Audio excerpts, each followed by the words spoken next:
get into book 4. Book 4 is the answer to book 3. So book 3 ends on that doxological conclusion, and then book 4 and book 5 are kind of united together. Books 4 and 5 tell you the story from exile to coming out of exile. It starts out with Moses, the man of God, and Moses is actually a pretty big theme in the book 4. So you got him here, but then Psalm 95, probably remember this from Hebrews. Today, if you hear his voice, don't harden your hearts as you did at Meribah. It tells you the story of Numbers 14.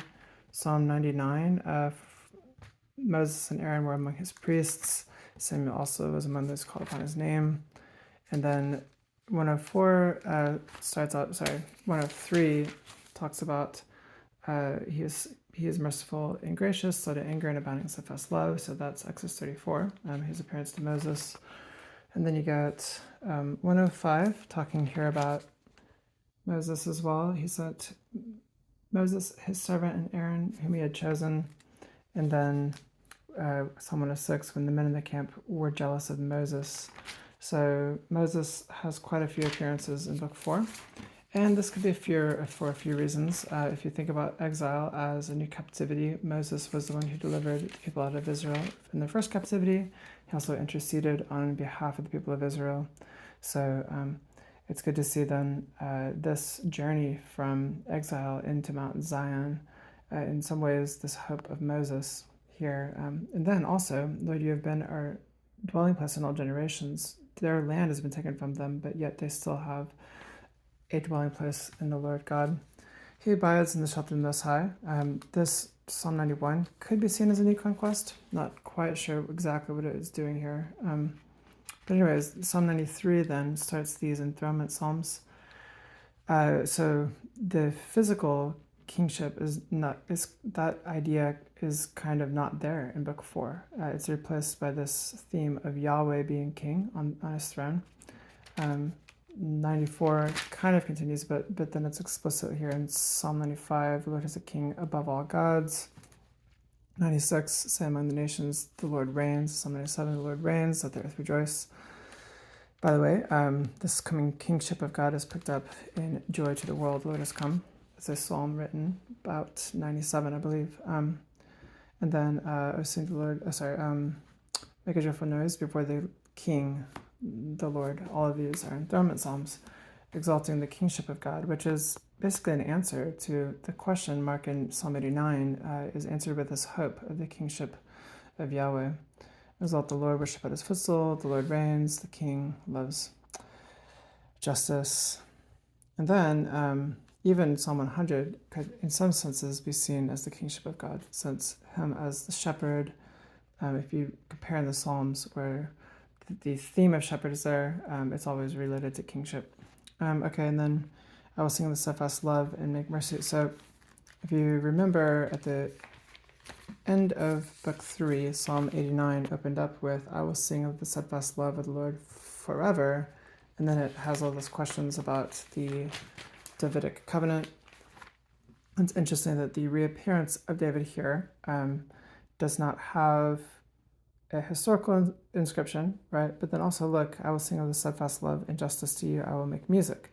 So it's kind of almost like it's aware of the question mark in Psalm 89. And now here it's picking up that there is this new David. So basically after Psalm 89, when it says, after Psalm 72, when it says the prayers of David, the son of Jesse, are ended, there are no more historical superscriptions except Psalm 142. So it seems like it's largely describing this new David. Psalm 102, one of the questions is this one, so Psalms 101 and 103 are both of David. This one doesn't say it explicitly, but the afflictions when he is faint, a lot of people think this is also a psalm of David. And you see this hope for Zion. You will arise and have pity on Zion. It's the time to favor her. The Lord builds up Zion. He appears in his glory. And then it talks about this time to hear the groans of the prisoners, to set free those who were doomed to die, that they may declare in Zion the name of the Lord, and in Jerusalem his praise, when peoples gather together in kingdoms to worship the Lord. So Then Psalm 103 declares, his steadfast love. Basically, another reason for them to take hope is that besides, in spite of their sin, the Lord will not keep his anger forever. As far as the east is from the west, so far does he remove our transgressions from us. Okay, then you get Psalm 104. By the way, there's kind of an inclusio of thought here. Even though Psalm 104 and Psalm 105 and 106 are still in book 4, there's kind of an interesting conclusion here. For man, his days are like grass, he flourishes like a flower of the field. Psalm 90 starts out that way, the same sort of thought there. And here we go. The years of our life are 70, or even by reason of strength 80. Teach us to number our days that we may get a heart of wisdom. And then Psalm 104 through 107 is kind of a linking between the two books. So it clearly ends in 104, sorry, at the end of 106. Book 4 ends, but 104 through 107 sort of tells this chronological history of the people of Israel, starting with creation. Psalm 104 is kind of a creation hymn. It's also mostly about God's providence. And then 105, walks you from the patriarchs to Egypt, to the Exodus, to the wilderness, to the conquest. And then 106, I think it backs up a little bit. Yeah, it goes to Egypt, to the Exodus, to the wilderness, to Sinai, and then to the conquest. But they did not destroy the people. So the previous ones were kind of a hopeful perspective. This one then is giving you sort of the history of the judges and everything like that. They mixed with the nations. They learned to do as they did. Then it says the anger of the Lord was kindled against his people, and he abhorred his heritage, and he gave them into the hand of the nations.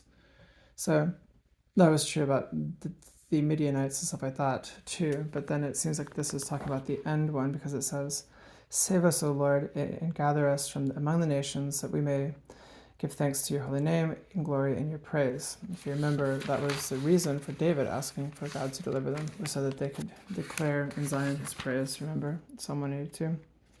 That they may declare in Zion the name of the Lord, and in Jerusalem his praise. So it's likely that that's a reference even to the exile, that we may give thanks to your holy name and glory in your praise. So gather us from all the nations. Then book 4 ends. Here's that doxological conclusion again.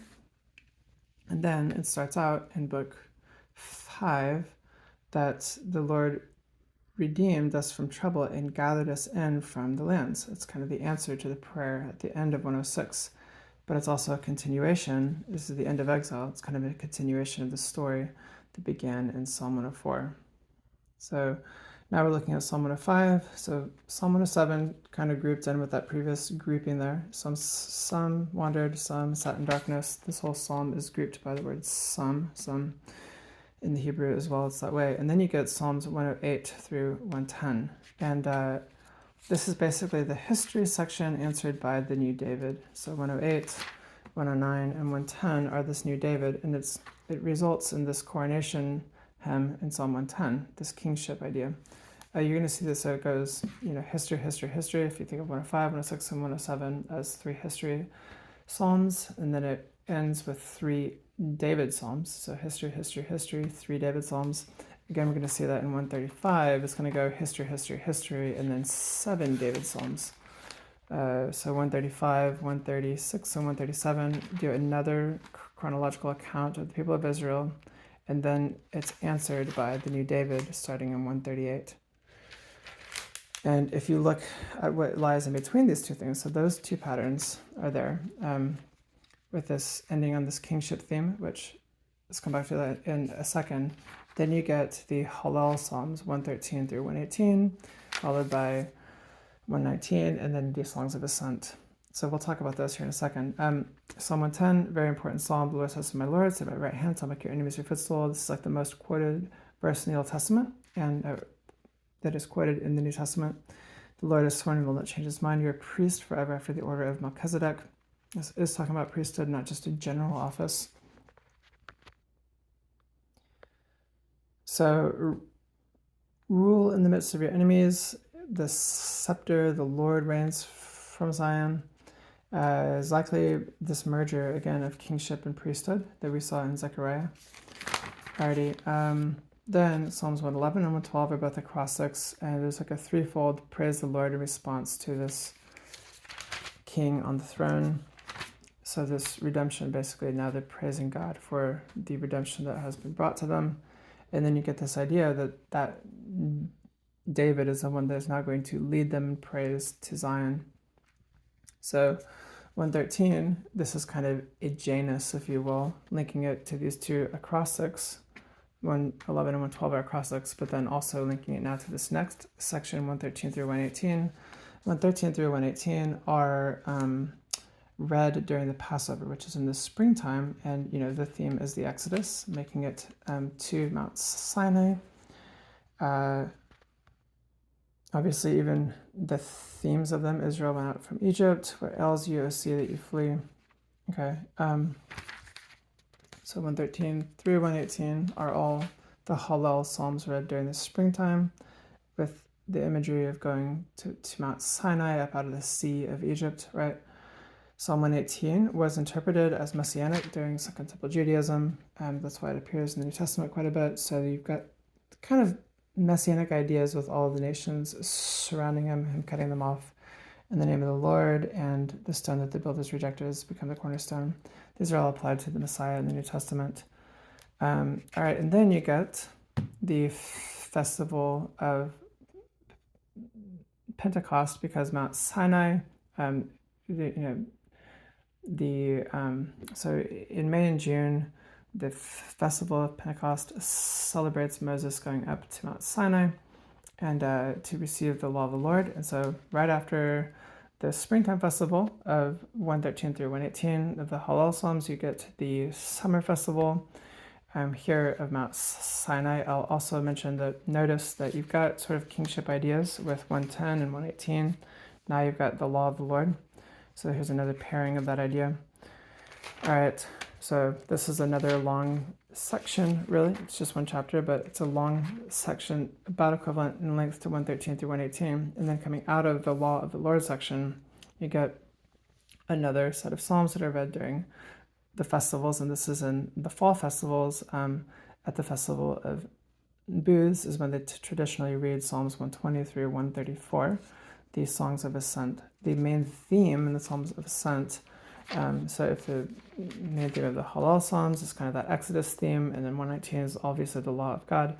120 through 134, the main theme seems to be that of Zion. And then interestingly enough, the central psalm is of Solomon. It's 127, and it's likely that this, unless the Lord builds a house, it's build his labor in vain, and behold, children are heritage from the Lord. It could be that this word house here kind of has a double entendre, just how it did there in 2 Samuel chapter 7.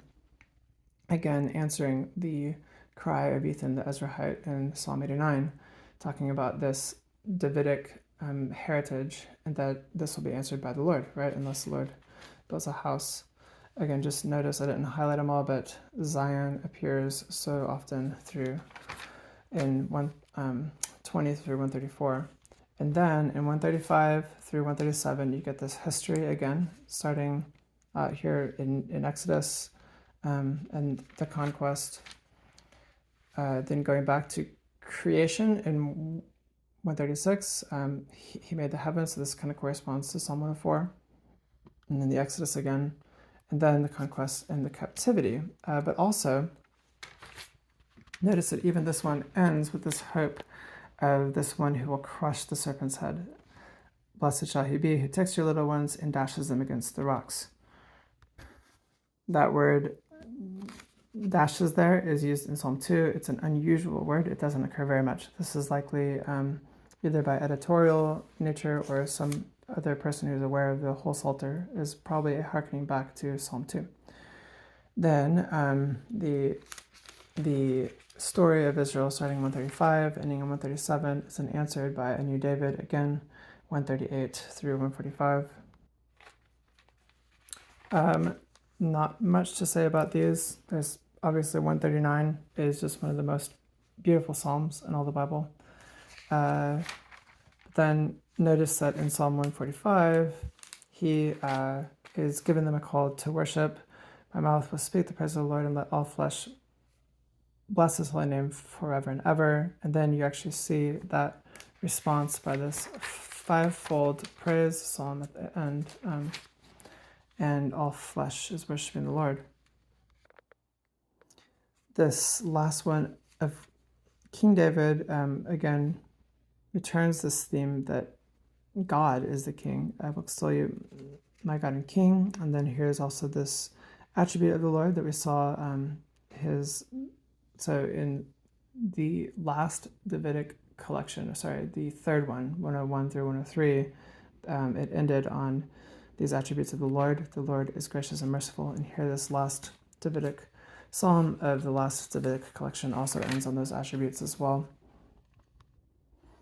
And then you've got this hope of this wonderful kingdom. So he talks about it like 3 times. So they shall speak of the glory of your kingdom and tell of your power, the glorious splendor of your kingdom, and then your kingdom is an everlasting kingdom. Your dominion endures throughout all generations. So the Lord has answered the cries of his people and has established his kingdom. And then 146 through 150 are this fivefold doxological conclusion corresponding to the 5 books that we just went through. And that is the book of Psalms.